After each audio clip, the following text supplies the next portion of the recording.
Hello and welcome to this series on following a spiritual path. Why this series?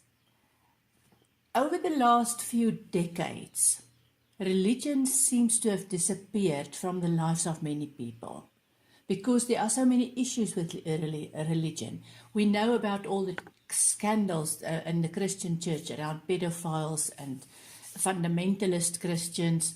We know about the issue with ISIS in the Muslim faith, and it seems like every religion is tainted by some or other scandal. And underneath all of that, there's a question of, well, why would religion want to dictate my life? Who are they to have a moral superiority when it comes to my life?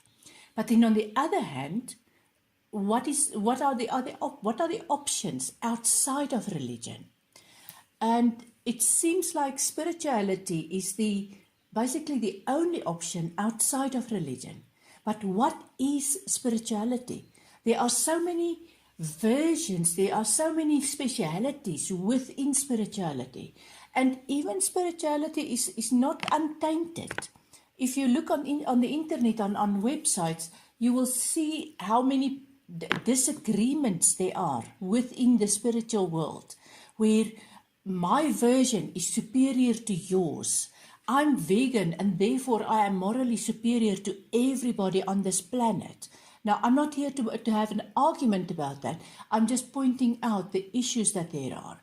A massive issue that came out in the last year or so is where a guru in the spiritual world who made a fortune out of all sorts of spiritual paraphernalia then turned her back on spirituality and went back to Christianity. And now what?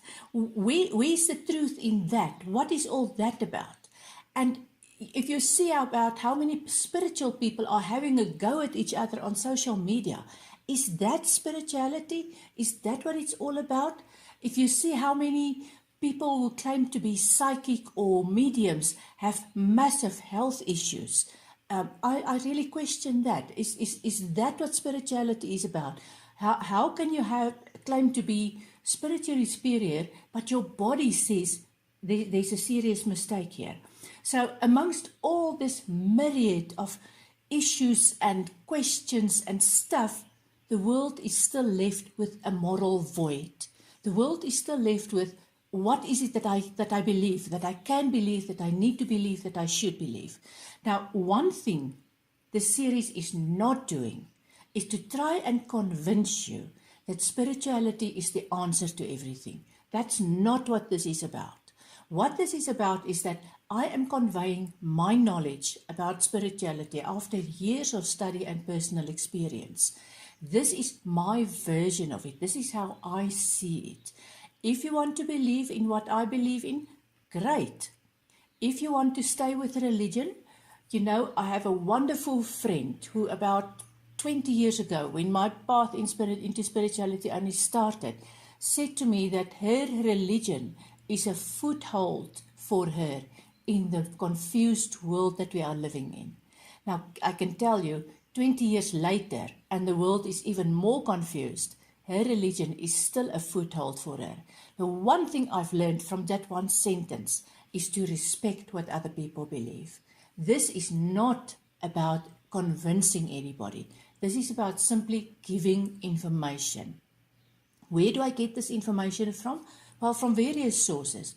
I've been doing psychic readings for people all over the world over the last 25 years.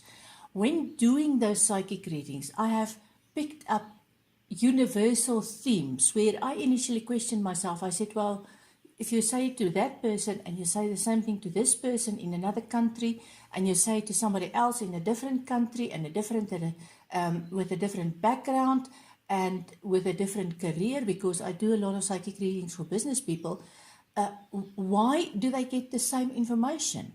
And that made me think, is it me? Is it me not listening to the information that I receive and convey? Or is there a bigger truth, a greater truth behind all of this? So that made me search into all sorts of philosophies.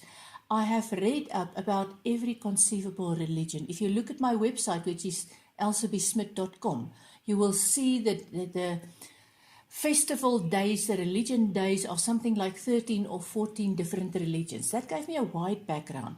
It also made me understand that throwing religion out, just like that, is throwing out the baby with the bathwater. That is not what we want to do. You will see that I have issues with organized religion. And you will also see that I am taking what is absolutely valuable and precious from all sorts of religions, because there are golden rules that go across all religions, all belief systems. There's a reason for that.